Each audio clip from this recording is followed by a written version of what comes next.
palaces are the bricks and mortar embodiment of what it means to be royal. And prestige. To see it is to believe it. It's a veritable feast for the eyes. Packed to the rafters with incredible secrets. From royal courtships to royal births to royal marriages and scandals, the palaces have played host to all of that. In this series, we step beyond the Golden Gates. We all want to see inside the palace walls. You feel as if you were being let into a secret world. Learn how these stunning buildings were constructed. This is a mad, eclectic vision of one man. Windsor was built to do battle. It's best not to get locked in one. You don't know when somebody's going to come and let you out. Unveil their spectacular artworks. The royal collection is simply stunning. The story of the tiara is like a spy mystery. We can only imagine how excited the Queen must have been. Delve into their gruesome histories. Frankly, if you're going to cut the head off a king, it's got to be done in a palace. And revisit recent events that have shaped the modern royal family. I could see that his legs were trapped.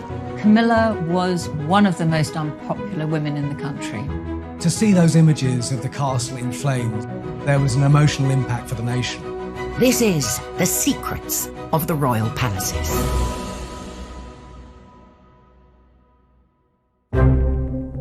This time, we go behind the scenes with the builder who took on one of the most complex renovation jobs in the Windsor Castle restoration.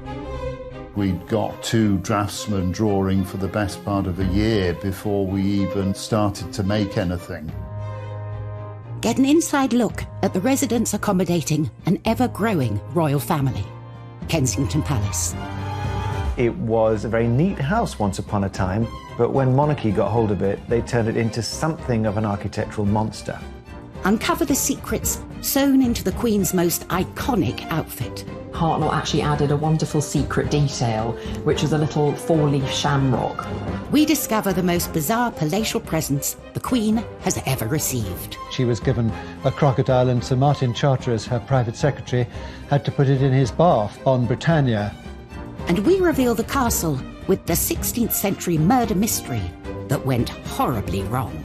It was going to be the perfect crime. Kill Darnley, blow up his house, no one will be any the wiser.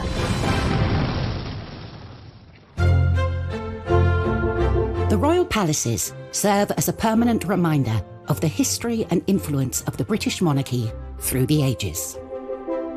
But alongside the grand and ostentatious are those palaces that can often go unnoticed, built to blend in and to be a place for royals to call home. Across Hyde Park, some 2 miles west of Buckingham Palace, lies a remarkable royal housing complex brimming with secrets. Kensington Palace is big and it's old and it's rambling and it's got lots of different apartments and houses there, and it's perfect for the royal family. The Queen's got a lot of cousins and she needs to house them. Royals have occupied Kensington Palace for over 3 centuries, and various generations have extended it to suit their needs. Architecturally, it's a bit of a mess.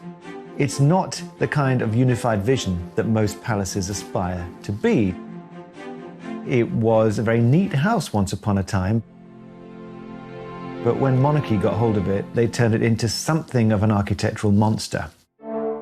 Its first royal inhabitants were William and Mary.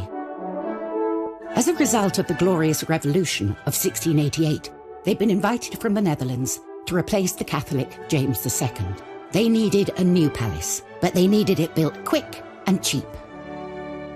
As a new king and queen, they didn't want to start building with great ostentation a project that would take years when their essential job was to control the nation and persuade them of the quality of their governance.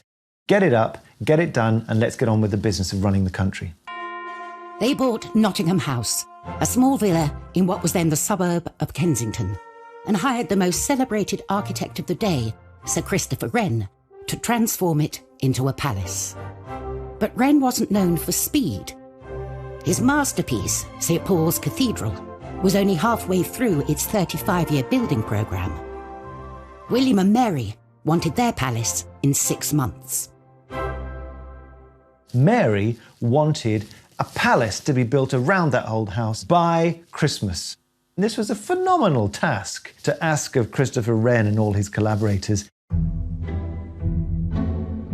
It was a bit of a bodge job, really. It was about trying to extend and build on what was already there and do so very, very quickly. With such a tight deadline, the builders cut corners. Kensington is notoriously badly built. It's had a whole series of structural props and failures, and Wren's masons just threw it up too quick.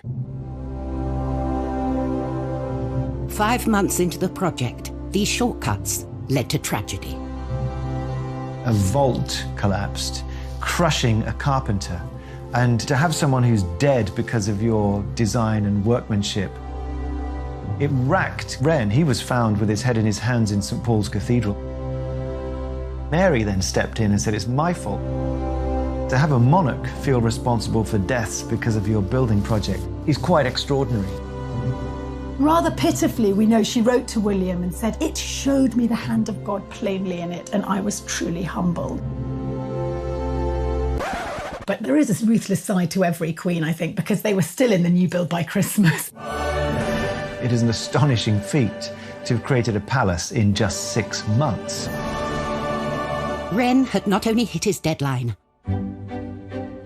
but also his budget, thanks to a rather unregal building material. It was built in brick, which was sort of unfashionable material at the time.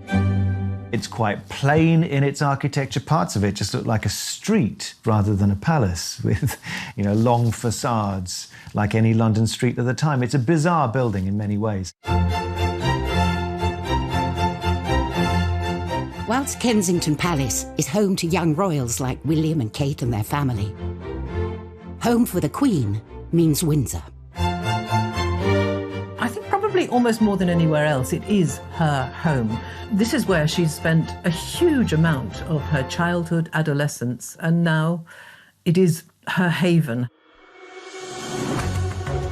But at 11:30 a.m, on the 20th of November 1992, the Queen's lifelong home was thrown into chaos when a small fire started in her private chapel in the northern corner of the castle. Windsor Castle was being rewired, and there was a light which caught one of the heavy curtains and went up in flames immediately. And within minutes, the blaze had taken hold. In total, 225 firefighters were called to the scene, with 36 vehicles battling to save the palace. It could be seen for miles and miles around, and of course it seemed like there was a symbol of the monarchy burning. To see it in flames, I think, did have an emotional impact for many people in the UK. And no one felt that impact more than the Queen herself. The Queen was at Buckingham Palace and she was informed about the fire, and she got to Windsor as soon as she possibly could. She arrived to find the palace she calls home burning out of control. It was clear to see that it was very distressing for her, watching the fire sweeping through and people desperately trying to tackle the blaze. As firefighters battled to bring the fire under control, the royal family leapt into action and helped organise a rescue mission to save the castle's many priceless treasures from the path of the raging flames. They formed a human chain, masterminded by Prince Andrew, who knew every inch of that castle. As a child, he'd explored it, and he knew where all the secret back passages and everything else were. The Queen was shocked, but she is pragmatic. She gets on with it, and she realised that she had to be part of the effort to save what they could. And they did. The royal family were part of the chain there to get stuff out. We can reveal that in the end, only 2 works of art were lost in the fire. The blaze took 15 hours to bring under control. What had started as a small electrical fire in the royal chapel had spread outwards into 2 of the palace towers and totally destroyed the iconic St. George's Hall. In total, 115 rooms had been completely destroyed. It was so dramatic and so terribly sad. And the next day, the Queen surveyed the ruins, and as she walked through the charred remains of some of her possessions, She seemed like a little old lady, you know, who had lost something so treasured to her. Despite the devastation, the plan to rebuild started straight away. There was a competition for the redesign, won by a firm of architects who worked with oak specialists, Venables Brothers. We'd got 2 draftsmen drawing for the best part of a year before we even started to make anything. Initial reports suggested repairs would cost up to £60 million, and it could take 10 years for the castle to dry out. Once you've got the job, you realise the size of the task that you've undertaken. And the question of exactly what form the reconstruction would take involved some controversial decisions. The Queen and the Duke of Edinburgh really were in charge of the restoration. They had a dilemma. Do they try and restore rooms back to exactly how they were? Could they even afford that? Or do they do something different? My blood pressure went up and I think I went grey in the process. Coming up on Secrets of the Royal Palaces, we reveal the secrets of the Tudor toilet. Going to the loo with Henry VIII was the top job in the Tudor court. And we go behind the scenes of the greatest historic building project ever attempted in 20th century Britain. The design that they came up with was absolutely stunning and probably the most complicated piece of oak joinery we've ever been involved in.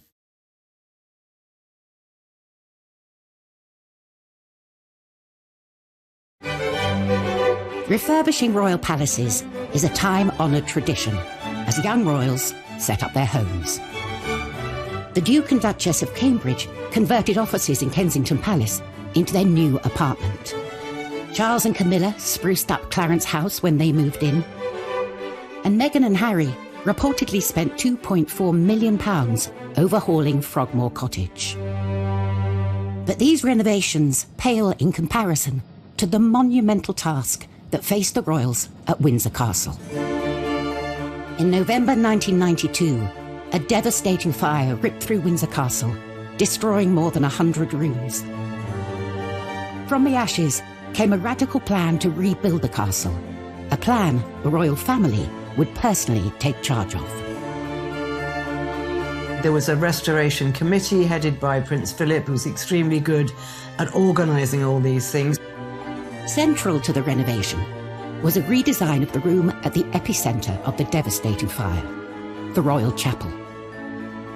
It had been completely destroyed, but rather than rebuild it, they came up with a whole new concept: the octagonal lantern lobby. Chuck Venables and his brother were the oak specialists chosen to take on the job. The design that they came up with was absolutely stunning and probably the most complicated piece of oak joinery we've ever been involved in. The shaped ribs were so difficult to draw as they changed shape. We had to form them in plasticine. And there was no getting away from the palace residents. Prince Philip has always been very keen on design, and he's extremely artistic. I'm sure he had plenty to say. I remember the first time I met Prince Philip on site. It was very pleasing to talk to him and see that he understood what we were doing and wanted to make sure that it was put back properly. After 18 months of hard work on the lantern lobby, all that remained to be fitted was the pièce de résistance, the lantern itself. For Chuck, this was a heart-in-mouth moment. We'd never actually got the chance to check that the lantern or the lid would fit onto the roof, so we were all very, very nervous. To add to the pressure, the boss decided to check on their progress. The Queen opened a window and started to watch what was going on. So, of course, everybody was absolutely petrified. Finally, we got the message to say that it fitted. The room had completely transformed, but the royal family wanted to mark the site where the terrible fire had started. Prince Philip left his own mark on the new lobby. Some of the stained glass windows in the chapel were designed by Prince Philip, and they depict some of the happening of the fire into the new fabric of the castle. A permanent reminder of the fire, forever etched into the historic building. As well as the creation of the lantern lobby, all the staterooms have been carefully restored to their former glory. I think the restoration work at Windsor Castle has been done really well. The detail and the intricacy of the work is plain to see. Only 5 years to the day of the fire, the castle was reopened with a lavish ceremony. Reconstruction costs had come in at just over half the initial estimate. For recognition of their work, Chuck and his brother were invited to attend. The Queen walked straight up to my brother and started talking to us, and we were both completely lost for words. She did say how much she loved the restoration work. This wasn't just about restoring the Queen's home, it was about preserving the heritage of this country in many ways. When you look at the pictures of what it was like after the fire and how it looks now, I think the restoration there has been fantastic.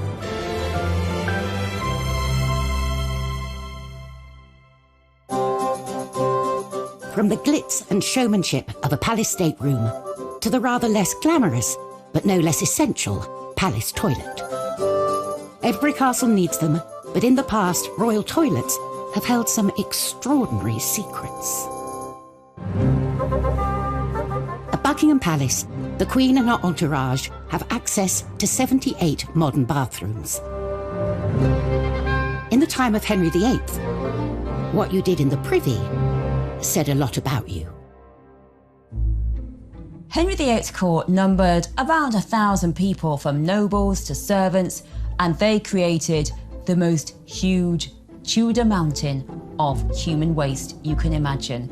And that's why so often Henry VIII was always moving palaces. He moved between Whitehall, Richmond, Hampton Court, Windsor Castle, so that one poor palace could have some time to be clean. And also in the summer, he went off to nobles' houses, so they had to sort out all his big, dirty, waste-creating court.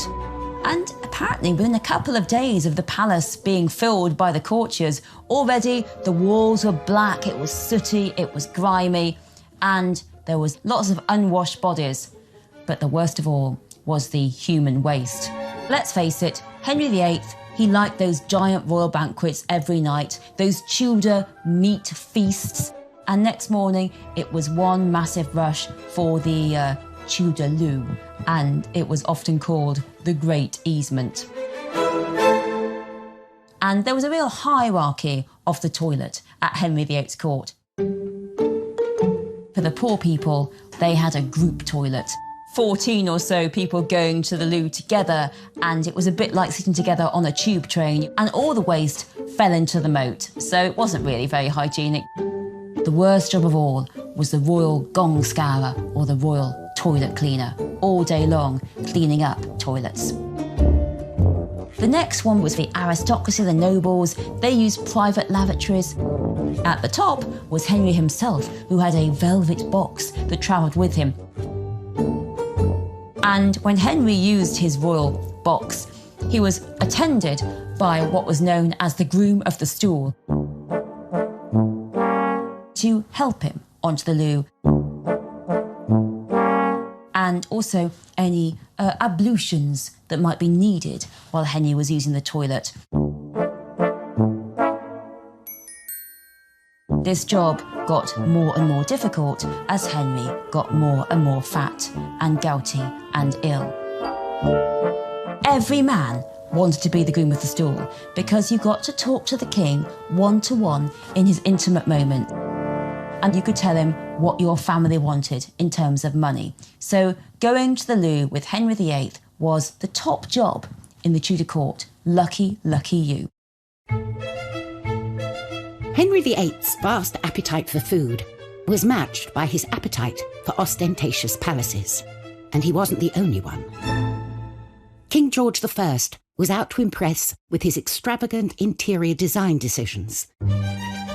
Kensington Palace was created by Sir Christopher Wren by extending and redesigning Nottingham House. It was done on a budget and in a hurry. From outside, it looks unremarkable, but within its walls lies another world. Once inside, you must think, so this is what it is. This only reveals itself to those privileged enough to come inside. It is a hidden labyrinth of diverse and, on occasion, wonderful rooms. These extraordinary interiors came about during the reign of King George I. Finding Kensington very agreeable, George decided against a dramatic remodelling.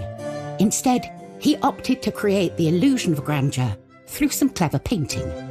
Controversially, he hired painter William Kent, who'd never worked on a royal palace before. I think the choice of William Kent is interesting. He undercuts the royal painter by several £100s, and he's an outsider. He's a sign painter from Yorkshire. George's gamble on Kent paid off. For the last 300 years, visitors to the palace have been immediately immersed in the colourful world of the Georgian court. Kent, by 1724, had turned Wren's boring old wooden panelled staircase into a trompe-l'oeil, a trick of the eye feat of mural painting, in which you have a great arcade with all of the characters of court in their extraordinary dress. There are over 40 from the court, and one of them is Kent himself. He shows himself with his mistress. The lively scene also includes some of the lowlier members of the court. Mehmet and Mustafa were Turkish prisoners of war who became trusted servants to George I. Mehmet was the only person who was to look after his piles, so that's a particular badge of honour. And you'll also spot Peter the Wild Boy, a child who was found wild foraging in the woods in George I's native Hanover. It's always been a bit of a game. Who were these players on the walls? And you can, of course, go and see them today and try and work it out for yourself. George now had rooms fit for a king, but Kensington Palace presented another problem. There was no room to accommodate his mistress, Melusine von der Schulenburg. She was a rather stick-like character and was known as the Maypole. The Maypole had to have new accommodation, so the masons arrived, the brickmakers, and up was thrown a new courtyard for her accommodation. With her self-contained apartment complete, the king would visit the Maypole, regular as clockwork, between 5 p.m. and 8 p.m. every day. In many ways, I suppose George I might be said to be a king who had his cake and wanted to eat it. So the layout, I guess, reflects this rather self-indulgent character of George. The creation of this courtyard is just another element thrown up in Kensington in a long series of revisions and afterthoughts and immediate needs. It was a labyrinth. Later generations have made good use of George's additions to Kensington Palace. In 1981, Charles and Diana moved into the same building that had been home to the Maypole. After Diana's death, the apartments were converted into office space and staff quarters, and haven't had a royal resident since. Coming up in Secrets of the Royal Palaces, we reveal the strange practices that went on in the Kensington Palace orangery. Queen Anne ended up using it as the place where she performed the age-old practice of touching for the Queen's evil. And we reveal the mysteries behind the Holyrood Palace murder. It gets a bit Cluedo, really, because beside Darnley was a chair, a rope, a knife, and 2 dressing gowns. What was that for?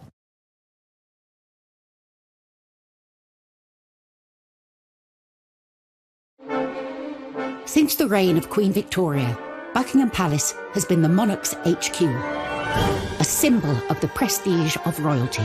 But that celebrated reputation was brought into question when one particular monarch moved in. Victoria's promiscuous son Bertie is known to have accommodated dozens of mistresses during his time at Buckingham Palace. So, Edward VII, he was Mr. Mistress.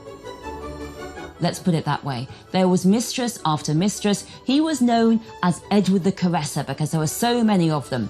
And in Europe, well, that's when Bertie indulged himself with courtesans and the best ladies of the night. There is in Paris a special chair he used. It's the weirdest looking thing you can imagine. You just look at it thinking, how on earth did he use that? It was because by this point, he was hugely fat. So he basically used this chair for him to sit on and at least one lady beside him, probably two. They had to do all the work and he just sat there. The Playboy Prince of Wales became king in 1901 and took up his position at the grand and sophisticated Buckingham Palace. I think a lot of people hoped that when Bertie came to the throne, he'd stop it with all the girls and finally focus on his long-suffering wife, Queen Alexandra. But that wasn't the case. He just carried on with the mistresses, and one he particularly wouldn't let go of was Mrs. Alice Keppel. And what a coincidence, because she is actually the great-grandmother of Camilla, Duchess of Cornwall. Well, certainly Alice Keppel was a very successful mistress to Edward VII. He was always devoted to her, even though there were other ladies around. And the king had a very short reign because he was pretty old and pretty ill when he came to the throne. And when he was finally dying, Alice was brought to his deathbed. I mean, unimaginable. Apparently the Queen allowed this.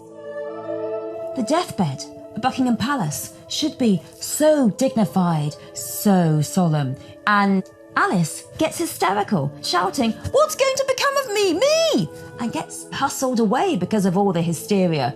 I think the biggest rebellion Edward VII could ever make against Victoria and her vision of the moral monarchy was to have his mistress at his deathbed in Buckingham Palace. Buckingham Palace, like many others, belongs to the Crown, passed on from one monarch to the next. With so many palaces to their name, it's up to the monarch to decide who lives in them. There's one palace that's proved incredibly popular with the family and houses more royals within its walls than any other. Kensington Palace. For over 300 years, it's been something of a royal housing estate. Kensington Palace is one of the most populated palaces and also one of the most popular palaces with the royals. You've got the Cambridges, the Department 1A, Princess Eugenie and her husband Jack Brooksbank there, and the Gloucesters. I mean, the royals are very much packed in to Kensington Palace. It's like a little royal village in the centre of Kensington. Over the centuries, the palace has been altered to accommodate the extended royal family. But its most impressive building wasn't built for a royal. Its purpose was to grow fruit trees in. The orangery was commissioned by Queen Anne in 1704. It was all about housing her exotic plants, in particular her citrus trees. She was very worried that they were going to get frostbite. But, you know, being a queen, she didn't just stick up a greenhouse. Anne instructed that her orangery should be both functional and beautiful.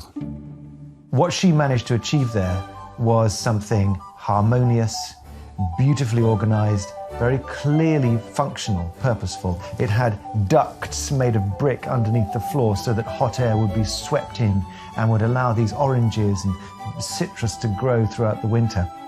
The interior had fine plasterwork, the exterior very beautifully modelled brickworks.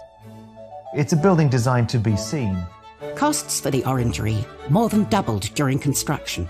Inside, elaborate decorations were created by celebrated woodcarver Grinling Gibbons. To see it is to believe it. It's absolutely delightful. It's a veritable feast for the eyes. So lovely was Queen Anne's new orangery that she found it too good to use only for gardening. She ended up using it as a ballroom and also as the place where she performed the age-old practice of touching for the Queen's evil. The Queen's evil was a name given to a disease called scrofula, which affects the lymph glands, and you have a swollen neck. That's the main symptom. And it's thought that it could be cured by contact with monarchs because they are gods appointed on earth. The orangery presented the perfect location for Anne to meet with the sick without inviting them into her home. You can actually go present yourself with your ailment and she would, heal you, make you better simply by being a queen and touching you. The Hanoverian monarchs that followed Anne had little interest in curing the sick. They turned the Orangery into a party venue, which it still is to this day, with the likes of Simon Cowell hosting star-studded parties and hotel heiress Nicky Hilton holding her wedding reception there. The Palace Orangery is as fashionable as it ever was. From parties to the young royals choosing to make Kensington their home, it's a palace that will be forever linked with the trendy and chic side of royal life. But for other royal palaces, their reputations have been forged out of dark and sinister secrets. Holyrood Palace in Edinburgh is stained by the turbulent reign of Mary Queen of Scots. 1567, the 10th of February, there is the biggest murder mystery in Scottish royal history. Central to this whodunit is Lord Darnley, Mary's deceitful and often estranged second husband. Lord Darnley is recuperating from an illness, possibly syphilis. He's in a house just by the city walls, and late one night there was a massive explosion.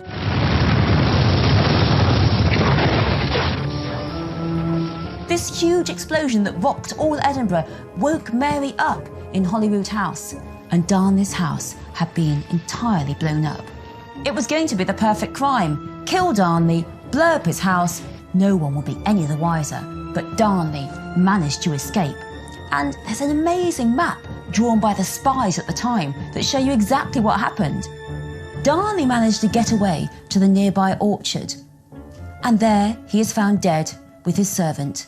And now it gets a bit Cluedo, really. Because beside Darnley was a chair, a rope, a knife, and 2 dressing gowns. What was that for? Well, what we think happened is that Darnley heard the baddies coming to kill him, and he used the rope and the chair to get out of the window, took the dagger with him to stab, and the dressing gown because he was just wearing his nightshirt, as was his servant. So, you want to be a bit more dressed when you're fighting off some baddies. But the ruffians were too quick for him. They smothered him and his servant in the orchard, and then they all ran off. Mary Queen of Scots was herself suspected of the crime. Years later, the murder of Darnley was still being blamed on inhabitants of Holyrood House. During the Victorian period, the maids said to visitors that there was a Darnley bloodstain, and they used to charge visitors a couple of pennies to go and look at this Darnley bloodstain, but actually they'd put it on themselves. So if you ever go to Holyrood House and you're offered a chance to see the Darnley bloodstain, it's going to be made out of red food colouring. Tourists still flock to Holyrood today for a closer look at the palace's fascinating secrets. 400 miles south of Buckingham Palace, the grand staterooms entice visitors from around the world when they're open to the public every summer. A chance to witness firsthand the iconic riches housed within. Clothing is such an important part of the major events in our lives, and when it's done well, it communicates everything that is really important at that precise moment to the wearer and to the occasion.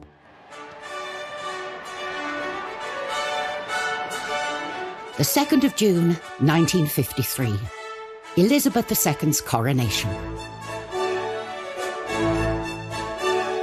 For the first time, the whole ceremony, as well as the famous appearance on the Buckingham Palace balcony, would be televised. With the eyes of the world on her, it was essential she had the right dress. A dress so special, it would have secrets sewn into its very fabric.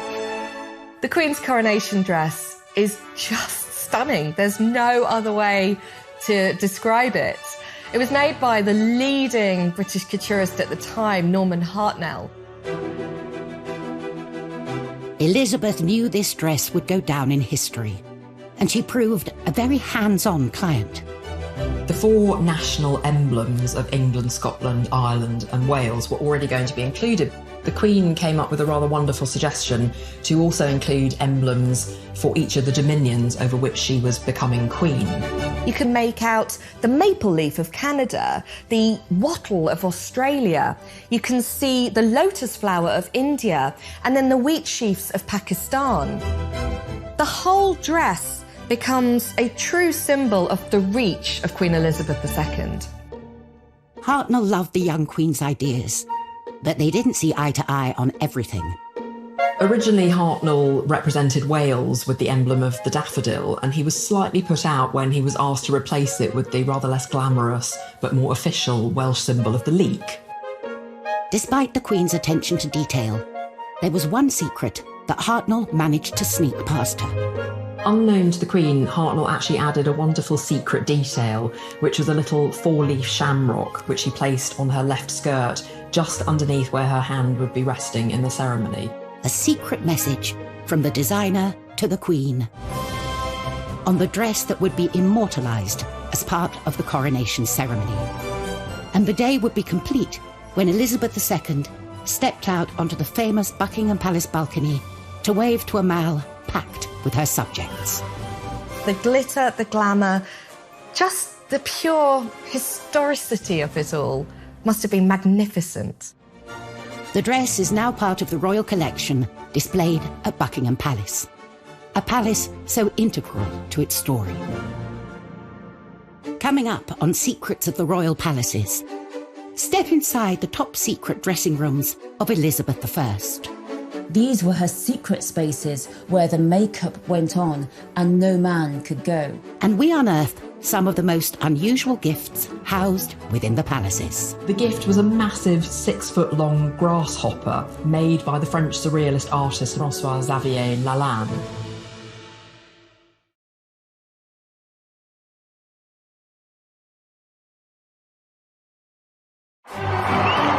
Throughout history, royal palaces have been the site of official ceremonies and royal duties.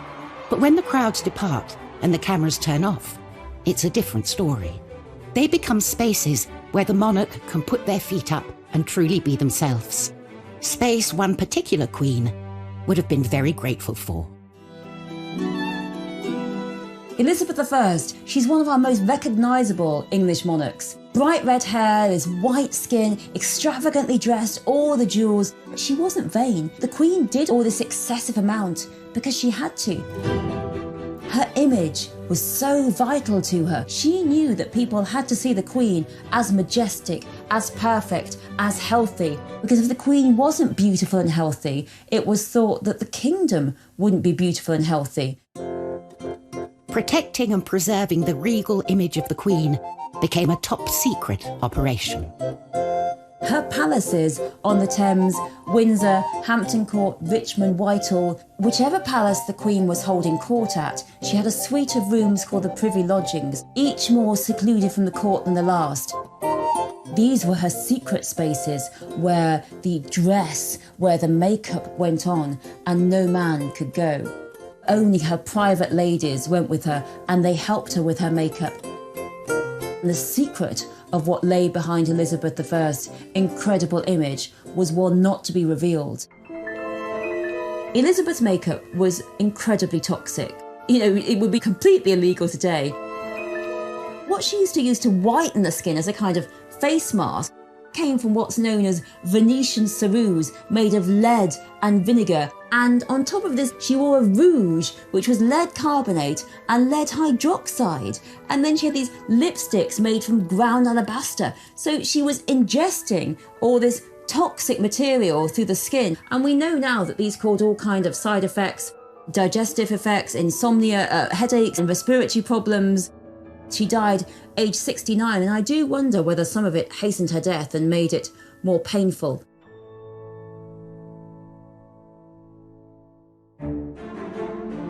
Whilst monarchs through the ages have felt the pressure and politics of keeping up with royal expectations, it's certainly a job that comes with some impressive perks. Gifts are part and parcel of being a royal. Cellars and storerooms at Buckingham Palace and Windsor are full of trinkets and oddities given to the Queen and her family over the years.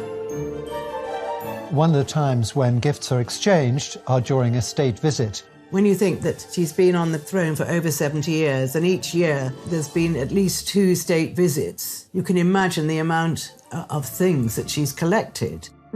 A treasure trove of wonderful and sometimes weird gifts. Over the years, the Queen has received some really bizarre gifts, from 500 tins of pineapple to horse semen, which was probably quite ideal for someone who is interested in breeding horses. She's also been given a whole host of exotic animals. One occasion she was given a crocodile, and Sir Martin Charteris, her private secretary, had to put it in his bath on Britannia. In 1972, the President of Cameroon even sent the Queen an elephant called Jumbo, which was put on a plane and flown over to Britain. One thing you don't want to do is give her something she's already got. One man didn't have to worry about that. The President of France, Georges Pompidou, hosted the Queen and Prince Philip in a state visit in 1972. Pompidou was spearheading a project to open a new museum of modern art, so naturally he wanted to give Prince Philip a suitably modern gift. And what says modern more than a gigantic insect? Behold, the grasshopper. Made by the French surrealist artist François-Xavier Lalanne, it's made of brass and iron and porcelain.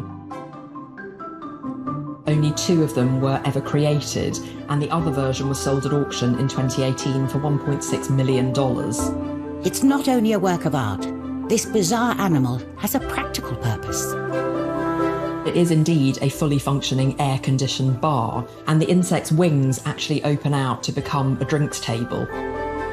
It's an incredibly fun period piece from the 70s when having your own portable bar would have been the absolute height of cool. Today, the grasshopper is still standing guard at the entrance to the royal private apartments at Windsor Castle. Prince Philip was absolutely thrilled with it, and he wanted to put it in the drawing room, and he asked the superintendent whether he thought that was a good idea. And I remember the superintendent telling me, he said, well, sir, perhaps by the swimming pool, might that not be more appropriate? The bold gift idea was clearly a huge hit. Anyone for a grasshopper cocktail?